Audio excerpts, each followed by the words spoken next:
सदाशिवसमारम्भाम् मदाचार्यपर्यन्ताम् आचार्यपर्यन्ताम् वन्दे गुरुपरम्पराम्। ॐ सहना भवतु सहनौ भुनक्तु सहनौ भुनक्तु वीर्यं सह वीर्यं करवावहै करवावहै तेजस्विनावधीतमस्तु मा तेजस्विनावधीतमस्तु मा विद्विषावहै विद्विषावहै। ॐ शान्ति शान्ति शान्ति शान्ति शान्तिः शान्तिः। ॐ तत्सत् हरि ओम्.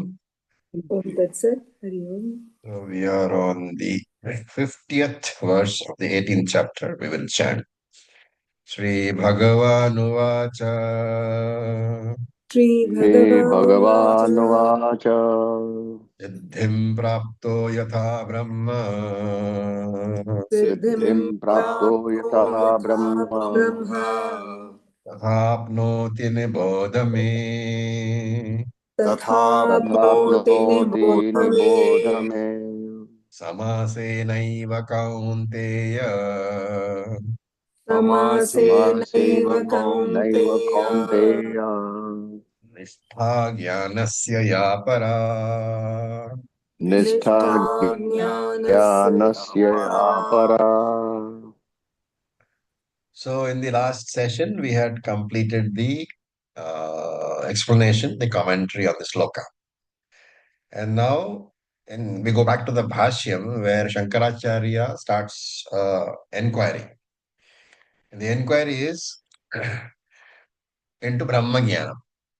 So the question is, does Brahma Jnanam come in time? Is it a particular event which happens in time? After you study Shastra for 15 years, 20 years, 30 years, then do you get Brahma Jnana? Okay. So it's a very important discussion. And every word is important. Brahma Jnanam.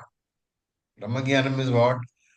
Awareness of Brahman in a particular form.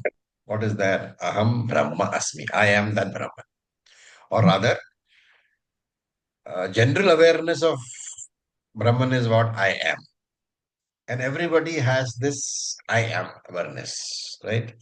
Because that is the first thought that you get in the morning. When you get up, before you can think of anything at all, first there is a aham vritti. I am, right? And then only the idam vrittis come. That is come, I am there, I am so and so, I am a man, I am a girl. All that comes later. First thing is I am. Okay. So we are not talking about the knowledge of I am Brahman. The inquiry is Brahma Jnanam is I am. And what is being inquired into is this knowledge I am. Did you have it before you came to Vedanta, or did it come after 5 years or 10 years of study? It's Atma Jnanam, essentially. And Shankaracharya's short answer, I mean, the short answer I'll give first, then we'll discuss. The short answer is that everybody has this knowledge of Atma in the form of self awareness that I exist, I am. So the question is then what is Jnana Nishtha? If everybody knows I am, what exactly is Jnana Nishtha? What is that Brahma Jnana? Again, short answer is that dropping judgment on yourself based on anatma. That is Atma Jnana. Which means what? When you say that I drop any judgment based on anatma, you are saying that I am not the anatma. Therefore, any judgment about anatma cannot be about myself. Is that the point coming across? Any judgment which you make about anatma cannot be about yourself. I hope that idea is clear because it's the starting point of the discussion. Yes. Okay. Why is any judgment about anatma not about yourself? Because anatma is We are the also dependent. not. Because you are not anatma, you are atma, right? Now, remember that um, the idea of Jivan Mukti is based on what?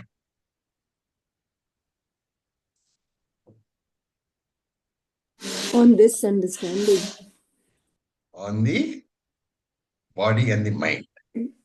The idea of Videha Mukti is also based on body and mind. When you say Jivan Mukti, the word Jivan itself is is because of the connection with the body, right? The body is that which is made alive.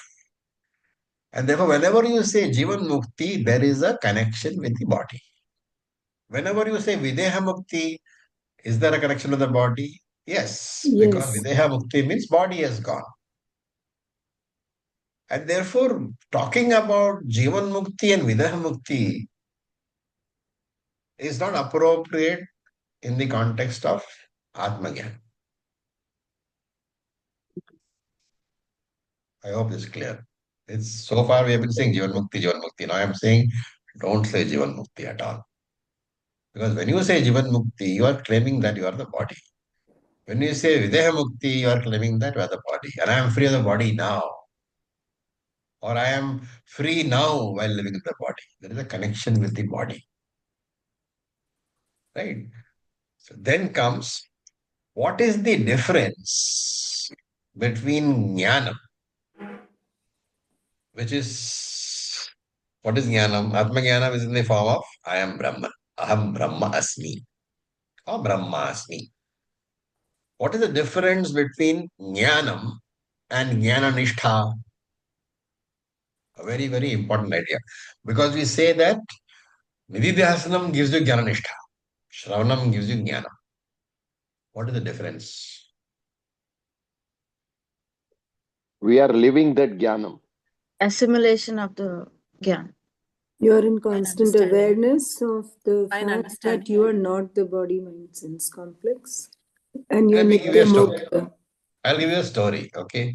That story will explain. And this was a very good story for explaining this particular idea. King Vikramaditya, everybody knows, no? In King Vikramaditya's court, there were people who said that they are great jnanis, great scholars. Okay. Now the king wanted, King Vikramaditya was a wise man, so he wanted to give a test of scholarship. So what did he do? One fine day, he called one lady who worked for him, one of his maids, and she had a small baby also. So he told the lady that tomorrow you have a job, and for that job I will give you so many rupees, so much gold. So she was happy. She said, whatever you say, I will do. Okay. So she told the lady that tomorrow, before as soon as the court is in session, you have to come with your baby, and you have to, or rather, you have to come when the baby is fast asleep. You have to come at a time when the baby is asleep and in deep sleep. You have to come at the time with your baby, and you have to sit in the corner of the court, and you have to cry loudly and say that the baby is dead. And then he gave her some instructions. Okay. So accordingly, next morning when the court convened and all the scholars came, this lady came with the baby. Baby was very fast asleep, and she was sitting in the corner and crying loudly. So then one of the scholars asked her, Mataji, what is the problem? So she said, I am such a, useless person. Yesterday night, whole night, I prayed to Ishvara to make my baby alive. And all this is depends, all this is on the instructions of the king. Okay. So he says, whole night I prayed to Ishvara to make my baby come alive. And Ishvara told me, fine. There is a small verse, small mantra which I will give you. And if you chant that mantra properly into the ears of the baby early morning, that baby will come alive. So then the scholar said, so what happened? Then baby should be alive by now. She said, no. But by the time morning came, the mantra was four lines. I forgot the fourth line. So I have not been able to make the baby come alive. And then why are you here? Because if you are all scholars, you are all Sanskrit scholars, and therefore I'll give you the three lines. And the fourth line is completed properly, then my baby will come alive because it is the given by the Lord. So all the scholars agreed. King also agreed. Okay. But remember, king knows this story. Okay. Now, one by one, all the scholars tried, right? But the baby still remained asleep. Remember, baby is not dead. Baby remained asleep, but everybody thought the baby was dead. So, for the purpose of the story, the baby did not come alive. So, all were great scholars, and they didn't really understand what was wrong because such scholars, the verse completion has to be perfect. But when they all failed, then the king called the greatest scholar of them all. Who was the greatest scholar in Vikramaditya's court? Very famous. Kalidas. Right. So Kalidasa said, fine. He also completed the verse and the lady chanted. But the baby still did not get up. So the king smiled at Kalidasa and said, hey Kalidasa, you are the greatest among my scholars. How come you have failed? Kalidasa smiled at the king and said, oh king, I have not failed. That mantra is supposed to make a dead baby come alive. If the mantra has not worked, it does not mean the mantra is faulty. It means that the baby is not dead. And the mantra is not supposed to wake up a sleeping baby. It's supposed to wake up a dead baby. Therefore, it does not work. No. So, what is the moral of the story?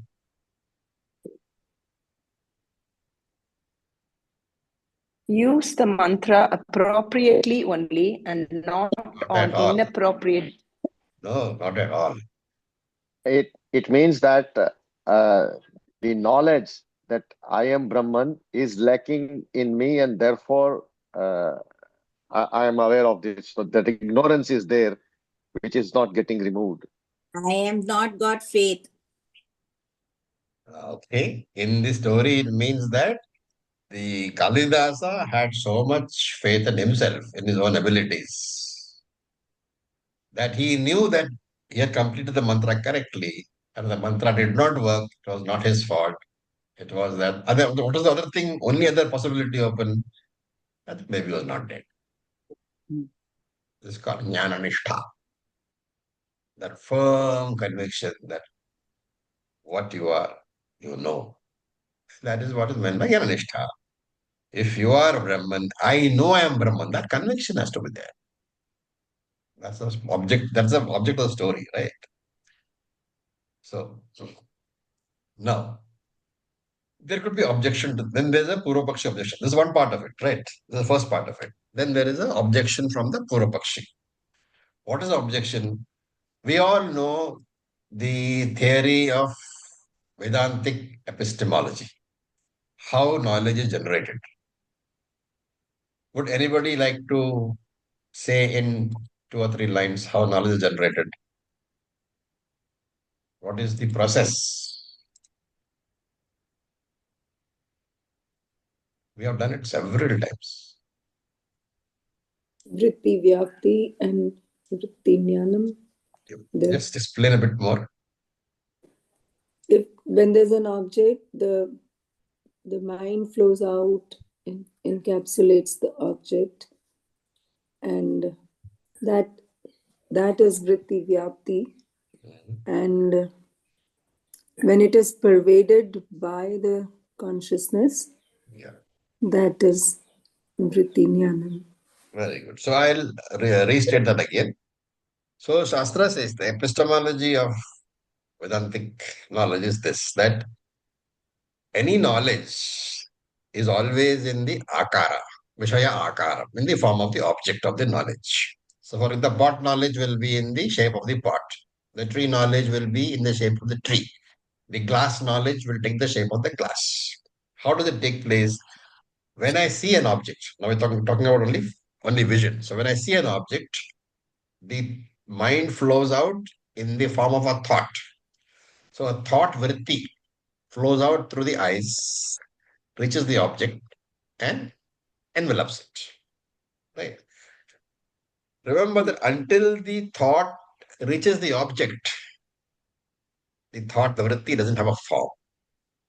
When it contacts the object, the vritti envelops the object and takes the form, and therefore becomes what is known as Vishaya vritti, Vishaya Akara Jnana. For example, Ghatakara Jnana, thought in the form of the pot. This process is called Vritti Vyapti. Now, the mind, has it got Chidabhasa or not? It has, right? So when the thought flows out, the thought also has Chidabhasa. So for the purpose of explaining, I'm dividing into two portions. That first is the Vritti Vyapti, and then the Chidabhasa in the Vritti envelops the hot pot also. But remember, practically, since the mind is pervaded by Chidabhasa, the Vritti also has Chidabhasa, and therefore the explanation of first Vritti Prapti and then Phala Vyapti is only an explanation. They take place simultaneously. So effectively what happens is, the Vritti which has got Chidabhasa envelops the object, the pot for example, that is called Vritti Vyapti. Simultaneously, the Chidabhasa which is pervading the Vritti, it also envelops the pot, and that is called Phala Vyapti. Why Phala Vyapti? Because that's good to explain. I don't think I explained in the past. The original consciousness, OC, is called Pratiphalam. That Pratiphalam is the reflection. Right? I'll just mute your somebody got this thing open. So the original consciousness is reflected in the vritti, and that original consciousness reflected in the vritti is RC. Now look at the words pratiphalam. Prati means in front of you. Phalam means what you get. So when OC is there in the vritti, you get back the RC. And therefore the RC is referred to as phala. And therefore the envelopment of the pot by the RC is called phala vyapti. So there are two processes, the vritti vyapti and phala vyapti.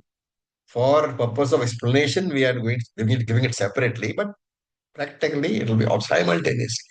Vritti vyapti and phala vyapti takes place simultaneously. That phala vyapti, because it has got RC in it, it becomes knowledge. And then first there is vritti vyapti. So that is, let us take the pot. Ghatakara vritti. The vritti in the shape of thought. That becomes Ghatagyanam when the RC also envelops. This is called Vedic epistemology, theory of knowledge. Okay. This is the background. Now there is an objection by a Purvapakshi. He says that Atma is aprameyam, which we have seen in Bhagavad Gita, which means what? It cannot be an object. Why can't it be an object? Because it is sarvagataha, all pervading. It does not have a form. Any all pervading thing cannot have a form. Therefore, what should be the objection of the Purvapakshi?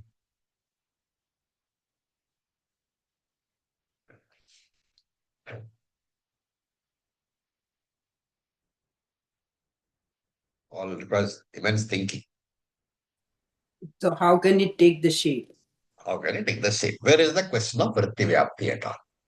Since Atma is formless, vritti vyapti is not possible. Vritti vyapti is not possible. Phala vyapti is not possible. Where is the question of Atma Jnanam? Because Phala vyapti is possible only when there is a Atma Akara vritti. When the vritti has taken the form of the Atma, then only the RC can pervade that vritti. Vritti can be jnana. when Atma Akara Vritti itself is not possible, when there is no Vritti Vyapti possible, there is no Phala Vyapti possible. When Phala Vyapti is not possible, Atma Jnanam is not possible. When Atma Jnanam is not possible, where is the question of Jnana Nishtha? Moksha is a dream. It can never be obtained. Okay. So this is the statement made by one Purva Pakshi. And now another Purva Pakshi comes and says, no, no, it is not true that Atma is formless. So he says, there are many descriptions in the scriptures about Atma. And he gives a few. So we have not done many of them. So we will just explain what they are. He says the first one is from uh, Shvetavastra Shvetastvara Upanishad. Right? He says, what is that? Atma is Aditya Varna. Aditya Varna is in the form of Aditya, in the form of the sun. Then Chandogya we have seen. Bharupaha. Right? Bharupaha is said in the third chapter. Bharupaha means in the form of light. Then another thing which you have not done. Vridaranyaka. Swayam Jyoti. In the form of the self. So you cannot say that Atma doesn't have a form. What kind of form? It is in the form of Jyotihi. So this is a discussion between two Purvapakshis. One Purvapakshi said Atma doesn't have a form. Other one says no, no. The scriptures say that Atma does have form. Okay. Now, the first Purvapakshi says no. These statements made in the Upanishad that Atma has form of light, etc., is not to indicate that they've got a shape. What is to negate the idea when you say Atma is in the form of Jyotihi, Shruti is trying to say that Atma is not in the form of darkness, Ajnanam. And that is what should be concluded. Right? So once you do Neti Neti, you may arrive at blankness after the negation of the whole world. When whole Anatma is negated, what is there? Only blankness. And you may think that that blankness, that darkness, that tamas is Atma. It is for the purpose of negating that incorrect idea that Shruti says that Atma is in the form of light. And when, therefore, this is the idea that is being conveyed. That is why Aditya Varana. Right? And he says, because of the specific denial of all other forms, Bharupam, all those things you have said, Aditya Varanam, they are denying, Shruti is denying the other forms. Therefore, what Shruti really means that Atma is Arupam, has no form. So, by the word Arupam, without form, ideas like light, etc., are negated. So, Aditya Varanam, Swayam Jyoti, all these things are negated. And this is because Atma is not an object. Why is Atma not an object? Because Kathopanishad also says that Atma's form does not exist in the range of sight. Na sandrashe tishtati rupamasya. Atma cannot be seen by the eyes. Na chakshusha pasyati kaschanainam. You cannot see him with the eyes. Because ashabdam asparsham. That is all there in Kathopanishad. So Atma cannot be described using words. Right? That's the idea. And the asparsham is not relevant. What is relevant is arupam. Ashabdam asparsham arupam. That is the quotation from Kathopanishad. So arupam. Arupam means that it is not available for any pramana, a prameya. This is the conclusion. And therefore he says to say that knowledge takes the form of Atma is not correct because he is again saying what he said earlier, that Atma has got no form, arupam. No form means there can be no vritti vyapti. No vritti vyapti means there can be no phala vyapti. No phala vyapti means there can be no atma jnanam. When there is no atma jnanam, where is the question of jnana nishtha? That is the Purvapakshi's argument. Right. Now, Basically, he's saying that Jnanam, Atma is formless, therefore Jnanam cannot be there. And in that case, how can you say there is Nishtha on Atma? Jnana Nishtha cannot be there. Without any form, Jnanam is not possible. Because why? All Jnanam is in the Vishaya Akara form, in the form of the object only. He is basing his argument on the theory of epistemology of Vedanta, which says that for Jnana of an object, the vritti has to envelop the object. Okay. Now Shankara gives a reply. He takes the example which the Purvapakshi has given. And he says, in the case of Ghatavritti, pot thought, what is the process? The eyes open, the vritti travels to the pot and envelops the pot. And the reflected consciousness, Chidabhasa, in the vritti, it also pervades the pot. And therefore, there is Ghatagyan. Right. What about the case of Atma? Atma is all pervading. The mind doesn't have to flow out anywhere to be in contact with the mind. The moment you say Atma is all pervading, it means everything is already in contact with Atma, including the mind. Therefore, there is no need for you to wait for an event, for the mind to come in contact with the Atma. It is always there. And what is the mind? Chidabhasa. RC is there. So when Atma, which is always in contact with the mind, what happens? Chidabhasa is also always in contact with the mind. There is no question of waiting for a relevant thought, vritti, Atma vritti to come. This aham vritti is already there in your mind. The moment you are awake, aham vritti is there. So what are the two conditions of the Purvapakshi? That the vritti must contact the object Atma and Chidabhasa should be there. Both are fulfilled because the vritti is already in contact with Atma. Since Atma is all pervading, vritti has Chidabhasa. Chidabhasa is also in contact with the mind. And this is what is Atma Jnana. So there is no question of whether it is possible or not. There is no question of whether it will take place or not. It has already taken place. There is no question of Atma Jnanam taking place in the future.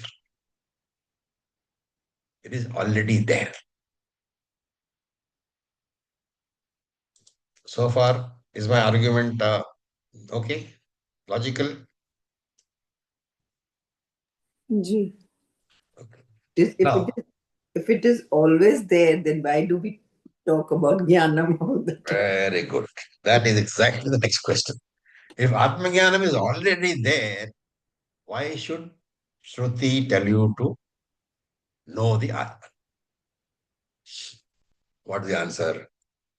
Atma is everywhere. Maya. Anatma is everywhere. But Atma Jnanam takes place only when reflecting medium and original consciousness are together, giving rise to RC, the sentient mind, reflected consciousness. When RM, the mind, and OC are together, then the RC comes into place. The mind is inert, OC is sentient. When they come together, then you have that third entity called the sentient mind, the RC. So self-awareness is possible only when there is anatma and pure anatma is jada, inert by nature. It cannot know anything. Pure atma by itself is a karta, is not a pramata. It cannot know anything. And therefore, remember that whenever you say I am, be carefully note, I'm just saying I am, which is a thought everybody has. Even the Ajnani has, even the atheist has the thought I am. That I am thought includes both Atmajnana and Anatma Jnanam. It's a very subtle argument. How Anatma Jnanam? So Shastra says the reflected consciousness, Chidabhasa, is first formed where? What is In the the mind. first locus? In the mind. Well, let's take it deeper. Take the koshas. Jnanmaya. Manomaya kosha. In the Vijnanamaya Vijnana. kosha. Yes, Vijnana. Right. Then from the Vijnanamaya kosha, the Vijnanamaya kosha lends Chidabhasa to Pranamaya kosha, Manomaya kosha, and Annamaya kosha. So when Chidabhasa in contact with all the koshas, remember that whenever you say awareness, whatever that RC is in contact with, that is included in that awareness. I am. I am is awareness. Whenever you're saying I am, because of the nature in which in the manner in which Chidabhasa is presented. First appearing in Vijnanamaya Kosha, then coming into Pranamaya Kosha, and to Manomaya Kosha, Pranamaya Kosha, Annamaya Kosha. Right? So wherever Chidabhasa is present, all that is included in whenever you say I am. Right? Therefore, when you say I am, it is not just the RC, it is the Vijnanamaya Kosha, Manomaya Kosha, Pranamaya Kosha, and Annamaya Kosha. All are included in that I am. And the four koshas are what? Anatma. Therefore, Anatma Jnanam is included in I am. And of course, Atma Jnanam is also there. And therefore, self-awareness, I am, is a mixture of Atma Jnanam and Anatma Jnanam. Knowledge of the Atma, I am, is mixed with the reflecting medium, without which that knowledge will not be there. The reflecting medium are the four koshas. Now you might ask why I said only four koshas. What about Anandamaya kosha? Anandamaya kosha is avyaktam. And even though Chidabhasa is there, in that Karana Shariram, which is Anandamaya kosha, Chidabhasa is not manifest. It is there, exists there, but not manifest. So it's not taken for the purpose of the discussion. Okay. Having said that, in that I am, there is the I, the consciousness principle. In that I is also mixed the mind, which is I'm taking all the koshas together. I'm the body, mind and body. They are the four koshas. And if you are not studied Vedanta, you will mistake one for the other. Right? You will say that I am the body-mind complex. Therefore, for Atmajnanam, which really consists of that Atmajnanam I am, and from that I am, if you exclude the knowledge of the four koshas, what remains is Atmajnanam, Chit and Sat only. How do I exclude the Anatma? Can I exclude my back pain? It's only cognitive. It's only cognitive. You have to exclude it through Viveka only. It cannot be excluded experientially because the back pain will remain, whether you're a jnani or a ajnani. And this exclusion is by way of understanding that I, the Atma, am Paramarthika Satyam, and the four koshas are Vyavaharika Satyam. That Vyavaharika experience has to be negated as Mithya. So Mithyatva Nishchaya of the Anatma and Asangatva Nishchaya of the Atma. These are two key features of Atmajnana. Negate the Anatma and accept the Atma yourself as Asangaha, not contaminated by anything. And therefore, the rules which is time and again repeat, those rules have to be remembered. All experienced attributes belong to the object, never to the experiencer. And therefore, when I say I am Brahman, I am Atma, every attribute, limitation of the body, Shabda, Sparsha, Raga, Dvesha, all this have to be rejected. And therefore, this exclusion of anatma attributes from I am, leaving only Sat and Chit. This is called Aham Brahma Asmi. Okay. What about Is this the Chidabhasa? same as Bhagatyaga? Yeah, Bhagatyaga is you're dropping some things. You're dropping anatma itself. Bhagatyaga is same. All discussions are logical only. Whenever logical discussions is called Bhagatyaga, it's called Anvayavati Rekha. Different forms of logic are included. Now comes the important question. What about Chidabhasa? Should I exclude Chidabhasa?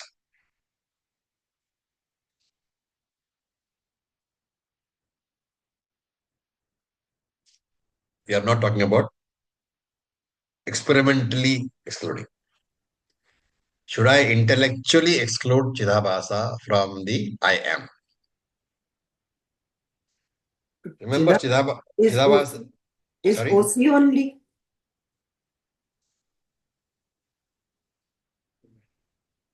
Who agrees with the statement? Chidabhasa is OC.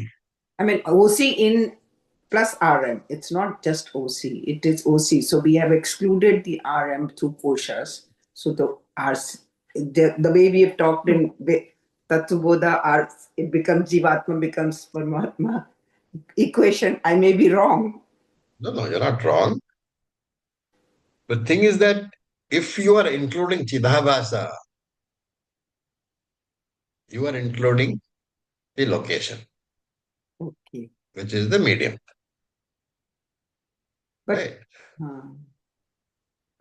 There's a very important idea here. What you're saying is really, contextually correct. That there is only one OC.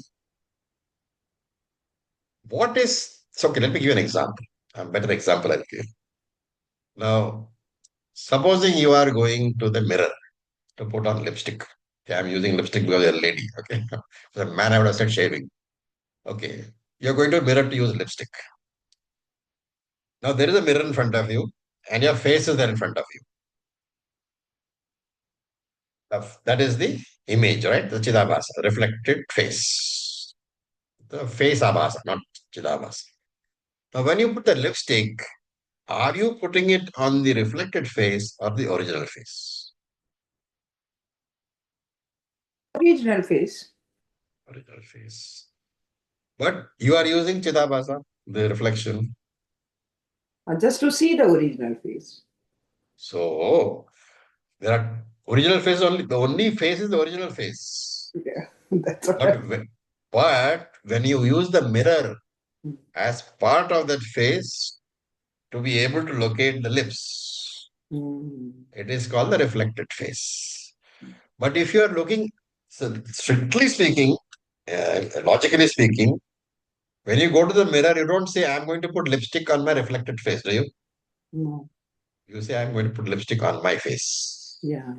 What does it mean? Even though you are looking at the mirror, you have mentally excluded the mirror from your idea. Oh, yes. It is already meant. Mentally excluded. Hmm. Right? Therefore, remember there is only one Chit. Whether it is Chidavasa or Chit are only names. Whenever you give it a location, mirror, etc., body, mind, etc., you are saying it is Chidavasa. But if you are using that body, mind, knowing fully well that it is only for the purpose of the transaction, putting the lipstick, for example, knowing that the rest of it is upadhi, then it is chit. It is the inclusion of the attributes or the exclusion which decides in your mind, is it chit or chidabhasa? There is only one chidabhasa, one chit. But whether you include the mirror or not decides whether it is Chidabhasa or not. Yeah. I remove the mirror, then I can't put on the lipstick. You have to have the mirror, exactly. But you have to have the mirror knowing fully well that I am putting on my face. So I'm excluding the mirror, excepting for the limited purpose of the transaction of putting the lipstick. So in this example, if I have practiced enough or if I have studied enough, I can put on the lipstick even without the mirror. I don't know. I would rather not comment on ladies putting lipstick without mirror. Okay. Okay. So the point is you have to exclude Chidabhasa also. In that I am, even though you need the mind to say I am, like you need the mirror to put the lipstick, if you are including the mirror in I am, then it is Chidabhasa.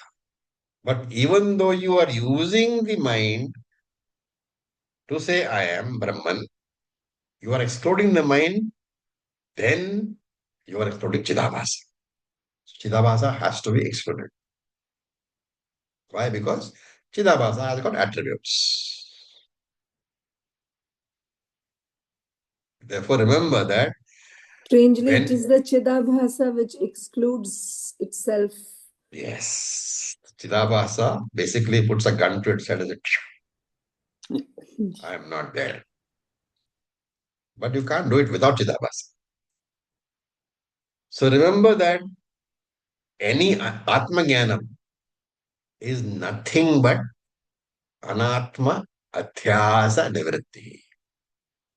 Rejecting the attributes of the Anatma is Atma Jnanam. Why? Because that I am is already there with you. I am has got two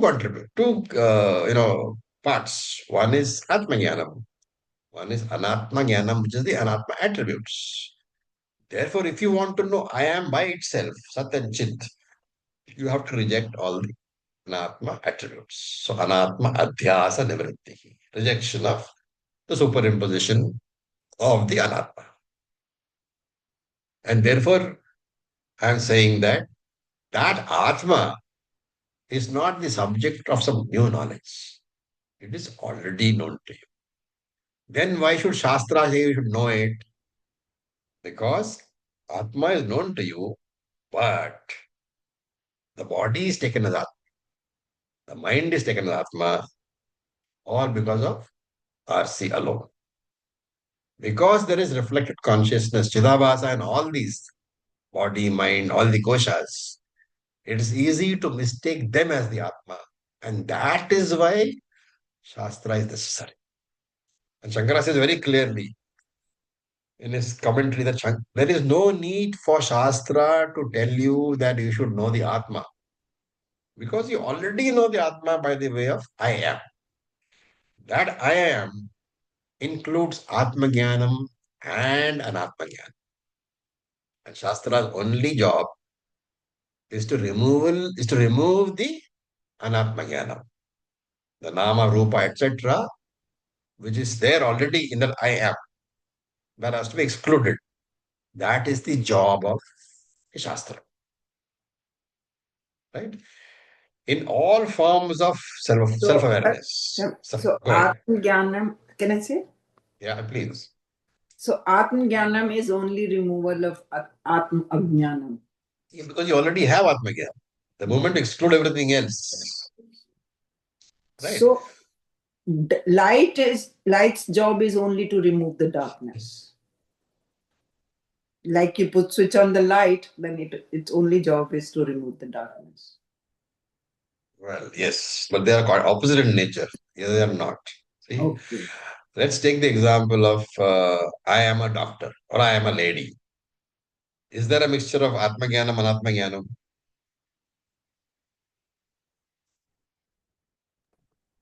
I'm a Religion? lady. It also says that I'm not a man. No, that you forget. I am a lady. There is two components. I am, which is Atma Jnanam, lady, body mind complex, Anatma. Right? And therefore, Shankara writes something very nice. He says, Natu Brahma Vijnanam Yatnaha. Never make an effort for acquiring Brahma Jnana. A very, very important sentence. Why? Atyanta Prasiddhatvat. Brahman is always self evident, as I am. This is one of the most beautiful parts of this Bhashya, which you don't see anywhere. Shankara says, why do you make an effort for Brahma Jnana? You know Brahman is, you are Brahman. You know that always. I am. How will you know that? Once you get rid of all the Anatma Jnana. Remember that you can never experience Brahman because every experience that you have is the experience of Brahman only. Therefore, no effort is required for that experience. Only negation is required. And this negation is by way of understanding. Like the understanding that the rope is not the snake. In the negation of the snake, there is rope experience. But remember, the rope experience is included in the snake experience. The snake is a superimposition, adhyasa. The moment the adhyasa is removed, the original experience is already there. And how to explore the anatma is the big question. Unfortunately, anatma exists only in connection with atma. Anatma can never be physically removed from atma. This is the first problem. Right? For argument's sake, it's not possible, but a hypothetical argument. Supposing we remove the entire anatma, what will happen?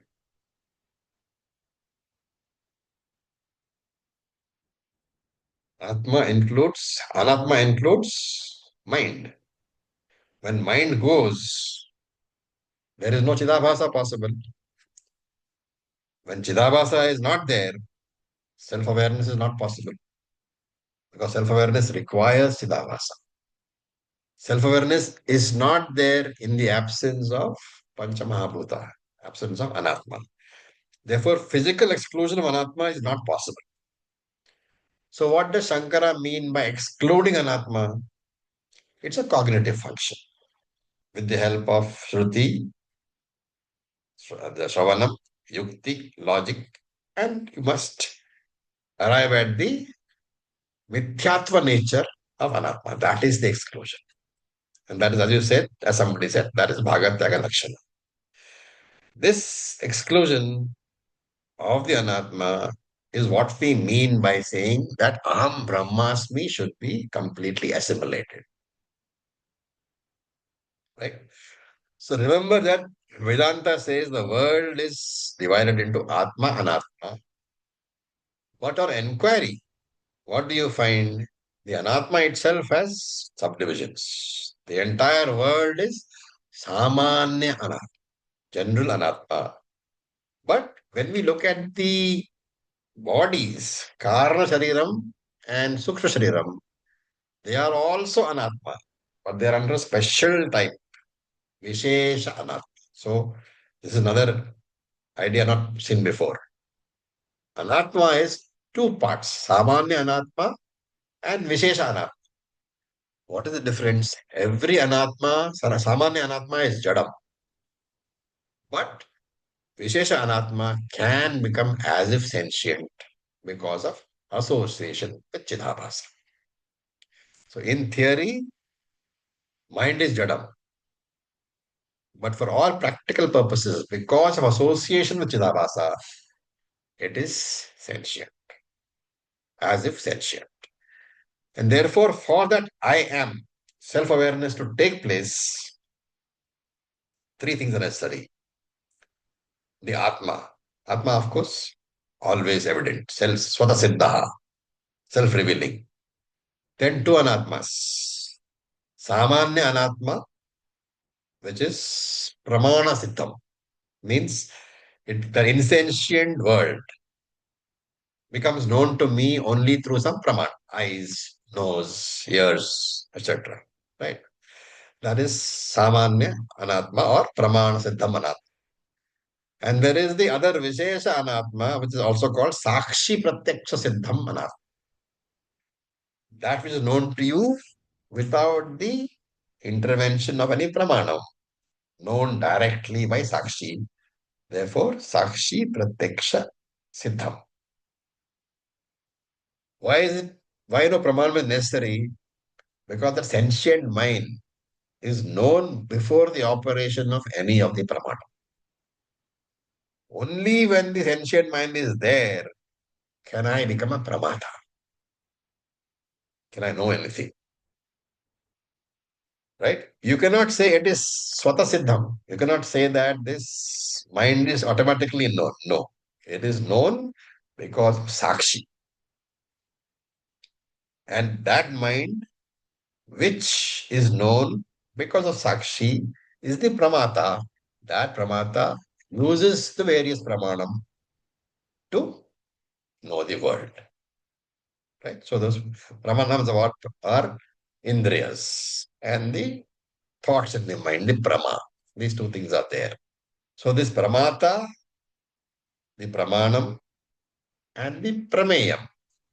This is the second group of anatma. Though they are not self-evident like atma, they are sakshi pratyaksham, evident, but only evident because of being pervaded by Chidabhasa permanently. Right? And Shankara says that since these three are always evident because of association with Atma, the natural conclusion is what? Atma is always evident. Just remove the limitations of these three. What is left is Satchit Atma itself. Any questions? Very profound discussion. You should go over this a few times. Yeah.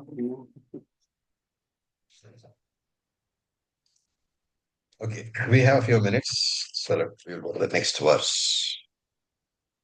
51st verse. We will chant. Buddhya Vishuddhya Yuktaha बुद्ध्या विशुद्धया युक्तो Dhrityatmanam Niyamya cha विद्यात्मानं Shabdadin Vishayam Tyaktva शब्दादीन् विषयं त्यक्त्वा Ragadvaishau Vidasya cha. रागद्वेषव्यदस्य च Okay. So, Vishuddha, Vishuddhya Buddhya Yukta. Endowed with a very clear and piercing intellect. Dhritva Niyamya cha Atmanam. Atmanam here is the body mind sense complex. Dhritva Niyamya, restraining the body mind complex properly. Tyaktva Vishayan Shabdadi, having renounced sense objects like Shabda, etc., like sound, etc. And Raga Dvaishau cha Yudasya, having given up Raga Dvaisha also. Okay, now begins a summary of Nididhyasana. The next three verses, 51, 52, 53. So Nididhyasana can be repeated listening, right? Repeated Shravanam. The first time, or because our minds are not very attentive all the time, the first few times it is Shravanam. You are gaining knowledge. But when you continue to listen, that's why we say that keep the recordings with you. So in your spare time, listen. You may have listened once, twice, three times, four times. That's Shravanam. But as you continue to listen, you will find that it is being assimilated. So that becomes Nididhyasana. So Nididhyasanam can be repeated listening of Shastram. It can be reproducing what you have studied in Shravanam in the form of a note. That's Nididhyasanam. It can be discussions among fellow students. That is Nididhyasanam. But the best among all that is teaching. Because teaching will force you to have clarity in your ideas. So these are all Nididhyasanam techniques. But here we are dealing with the formal Nididhyasanam, Samadhi Abhyasa Nididhyasanam. sitting in meditation and thinking about what we have studied. So, this is what's all discussed in chapter 6 of Bhagavad Gita. Shuddhaya buddhya yuktaha. So, buddhya means with conviction. Right? And Anandagiri says, what is the conviction? Brahmatma nishchaya. Conviction that I am Brahman. Thus, there is an implication here that Nididhyasanam should be always preceded by Shravanam and Mananam. Because only after these two can you have Samshaya Rahita Jnana, knowledge which is free from all doubts. On that knowledge which is free from all doubts, you should meditate. Right? Vishuddhaya means, Shankaracharya gives a nice comment to Vishuddhaya. He says, Maya Rahitam, free of Maya. And Shankara doesn't explain what is Maya, and we have no idea. So we have to see the sub-commentary. So Anandagiri says that Maya has to be taken as Samshaya. Therefore, Vishuddhaya means free of Samshaya, free of any doubts. That is why we said Shravanam and Maranam must be complete before you come to Nididhyasa. And Yuktaha means Sampannaha, who has got both of these. Dhritya means with willpower. What is the willpower used for? Thinking only about the Shruti Vakyams during the meditation, keeping thoughts of Anatma away. And Atmanam here means body and sense organs, and Niyam here means having mastered. So the entire line will mean that firmly resolved to focus on the teaching. I have mastered my BMS, my body mind sense complex. And what happens then? You discover the value of Vedanta. Then Shabdadin Vishayam Tyaktva. Shabdadi means Shabda, etc., which is a Vishaya, which is an object. And rejecting all those sense objects, turn the sense objects from the meditation object. If the meditation object is Brahman, keep the sense objects away from that. Bring the thoughts away from the sense objects towards the object of meditation, which is Brahman. And this we call Pratyahara in Yoga Shastra, withdrawing the sense organs, giving up the five sense objects. And Shankara, of course, is a very careful Acharya. So he adds over here, you reject all the objects in the world, excepting, he says, Sharira Sthiti Matran Kevalan. He says, only those objects which are necessary for keeping your body alive, those you don't reject. Why? Because the dead body is no use for moksha. And therefore, Shankaraya is saying that you should be having sannyasa also. All other things you should renounce.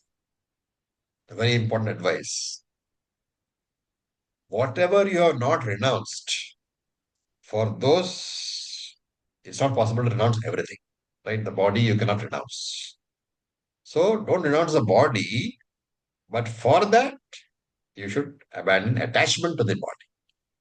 That's raga dvaisha kadasyacha. Abandoning attachment to those things which you cannot renounce. Renounce what you can and abandon attachment for those which you can't. So make sure that you have handled the problems of raga and dvesha. Yeah. Because the mind will go only to those things where you have got raga and dvesha. Therefore, learn to transcend your raga and dvesha. And this, why is Krishna saying this now? Because this should have come in chapter 3. Because he knows that many of us have not been able to master Karma Yoga yet. So he's giving a reminder over here, transcend. Do not allow them to disturb you in your meditation. Okay? Do meditation in that particular manner. So with this, we'll stop for today. Any questions?